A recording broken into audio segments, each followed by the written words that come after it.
નમસ્કાર મિત્રો, આજે આપણે ન્યુક્લિક એસિડ વિશે કેટલીક બેઝિક માહિતી મેળવીશું. તો આજે દર વખતની જેમ આપણે MCQ ઉપર ખાસ ફોકસ કરીશું. જે MCQમાં પૂછાઈ શકે એવા ટૉપિક હોય એમની ઉપર ખાસ ફોકસ કરીને આ વિડીયો બનાવ્યો છે. આ પણ હેન્ડ રિટન નોટ્સ છે જે તમને આવનારી તમામ પરીક્ષામાં ખૂબ જ ઉપયોગી થઈ રહેશે. તો ચાલો ફટાફટથી વિડીયો શરૂ કરીએ.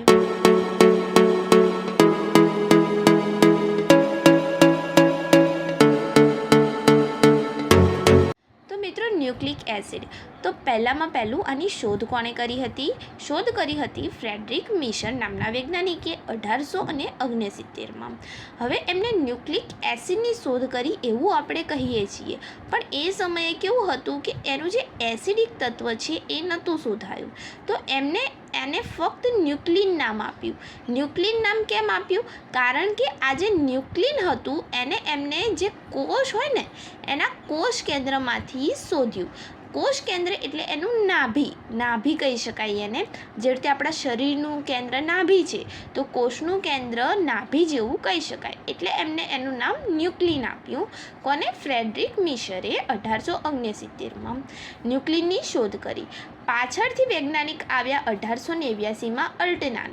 તો એમને એનો એસિડિક ગુણધર્મ જોયો કે આની અંદર કંઈક એસિડિક છે, જે આ ન્યુક્લિન છે એમાં કંઈક એસિડિક છે, એટલે પાછળથી એનું નામ પડ્યું ન્યુક્લિક એસિડ.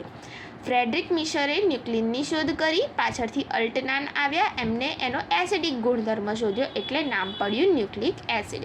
હવે તમને એમ પૂછાય કે ન્યુક્લિક એસિડની શોધ કોણે કરી?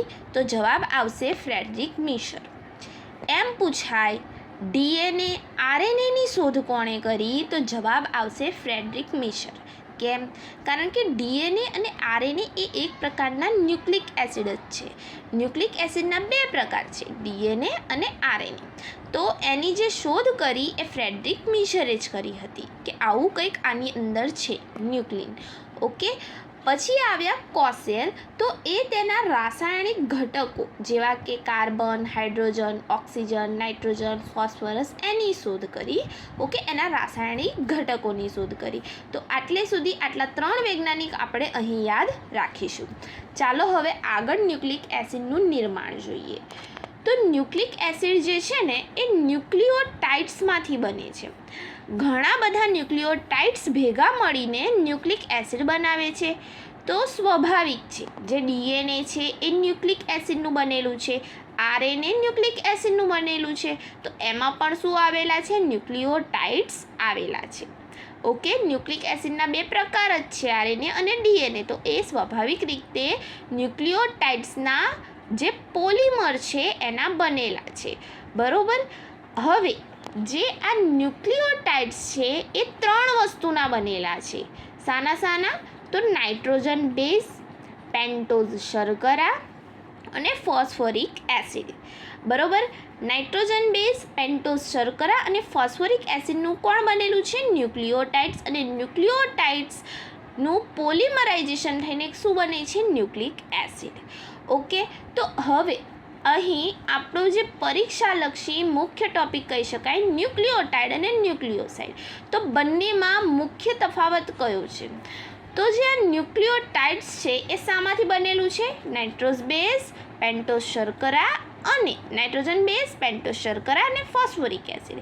પરંતુ ન્યુક્લિયોસાઇડ કોને કહીશું આપણે?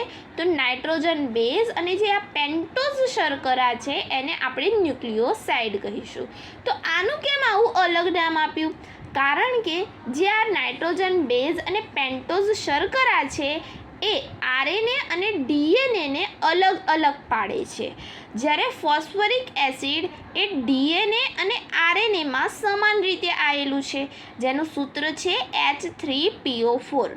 ઓકે, આટલે સુધી ક્લિયર છે? ન્યુક્લિયોટાઇડ શાના બનેલા છે? નાઇટ્રોજન બેઝ, પેન્ટોઝ શર્કરા અને ફોસ્ફોરિક એસિડના. જ્યારે ન્યુક્લિયોસાઇડ્સ શાના બનેલા છે? તો નાઇટ્રોજન બેઝ અને પેન્ટોઝ શર્કરાના. હવે આપણે આનું થોડુંક જોઈ લઈએ કે DNA અને RNA નાઇટ્રોજન બેઝ અને પેન્ટોઝ શર્કરાના આધારે કઈ રીતે અલગ પડે છે. તો જે નાઇટ્રોજન બેઝ છે એ 2 પ્રકારના હોય છે. કયા કયા પ્રકાર છે? તો એક પ્યુરિન પ્રકારના હોય છે અને એક પિરિમિડિન પ્રકારના હોય છે. તો પ્યુરિન પ્રકારના નાઇટ્રોજન બેઝ કયા છે? તો એડિનિન છે, જેને એ વડે લખાય છે. ગ્વાનિન છે, જેને જી વડે લખાય છે. પિરિમિડિન પ્રકારના બેઝ કયા છે? થાઇમિન છે, જે ટી વડે દર્શાવાય છે. સાયટોસિન છે, જે સી વડે દર્શાવાય છે. અને યુરેસિલ છે, જે યુ વડે દર્શાવાય છે. આવા ટોટલ આપણી પાસે કેટલા ન્યુક્લિક એસિડમાં નાઇટ્રોજન બેઝ જોવા મળશે? તો ટોટલ આપણી પાસે 5 જે છે નાઇટ્રોજન બેઝ જોવા મળશે આપણા ન્યુક્લિક એસિડની અંદર. એડિનિન, ગ્વાનિન, થાઇમિન, સાયટોસિન અને યુરેસિલ. એમાં પ્યુરિન પ્રકારના કયા છે? તો એડિનિન અને ગ્વાનિન છે. અને પિરિમિડિન પ્રકારના કયા છે? તો થાઇમિન, સાયટોસિન અને યુરોસિલ છે. ઓકે, હવે અહીં જે આ ડીએનએ છે એની અંદર આપણને ફક્ત એડિનિન, ગ્વાનિન, થાઇમિન અને સાયટોસિન બેઝ જે છે એ જોવા મળશે. આપણને ડીએનએની અંદર યુરેસિલ બેઝ જે છે એ જોવા મળશે નહીં. ઓકે, અને આ જે એડિનિન અને થાઇમિન છે એ ડીએનએની અંદર 2 બંધ સાથે એકબીજા સાથે જોડાયેલા હશે અને ગ્વાનિન અને સાયટોસિન 3 બંધ સાથે એકબીજા સાથે જોડાયેલા છે. આરએનએમાં તમને યુરોસિલ બેઝ જોવા મળશે. અહીં આપણને થાઇમિન બેઝ જોવા મળતો નથી. ઓકે, તો ડીએનએમાં આપણને યુરોસિલ નહીં જોવા મળે અને આરએનએમાં આપણને થાઇમિન નહીં જોવા મળે. અહીં પણ આ જે એડિનિન અને યુરોસિલ છે બંને ડબલ બંધ વડે જોડાયેલા છે. ગ્વાનિન અને સાયટોસિન ટ્રિપલ બંધ વડે જોડાયેલા છે. હવે પેન્ટોઝ શર્કરાના આધારે કઈ રીતે તમે ડીએનએ અને આરએનએને અલગ કરી શકો છો? તો અહીં જે પેન્ટોઝ શર્કરા છે ડીએનએમાં એ ડીઓક્સી રાઇબોઝ શર્કરા આવેલી છે, જ્યારે આરએનએમાં રાઇબોઝ શર્કરા આવેલી છે. ઓકે, જે C5H10O5 એવું એનું સૂત્ર છે રાઇબોઝ શર્કરાનું, જે આરએનએમાં આવેલી છે. અને જે ડીએનએ છે એમાં ડીઓક્સી રાઇબોઝ શર્કરા આવેલી છે. ઓકે, તો આ મુખ્ય રીતો હતી નાઇટ્રોજન બેઝની અને પેન્ટોઝ શર્કરાની, કે જેના આધારે તમે ડીએનએ અને આરએનએને અલગ પાડી શકો છો. અને આ નાઇટ્રોજન બેઝ અને પેન્ટોઝ શર્કરા એ બંને સંયુક્ત રીતે આપણે શું કહીશું? ન્યુક્લિયોસાઇડ્સ કહીશું. અને નાઇટ્રોજન બેઝ, પેન્ટોઝ શર્કરા અને ફોસ્ફરિક એસિડ, આ 3 ઘટકો જ્યારે સંયુક્ત રીતે હોય તો આપણે એને ન્યુક્લિયોટાઇડ્સ કહીશું.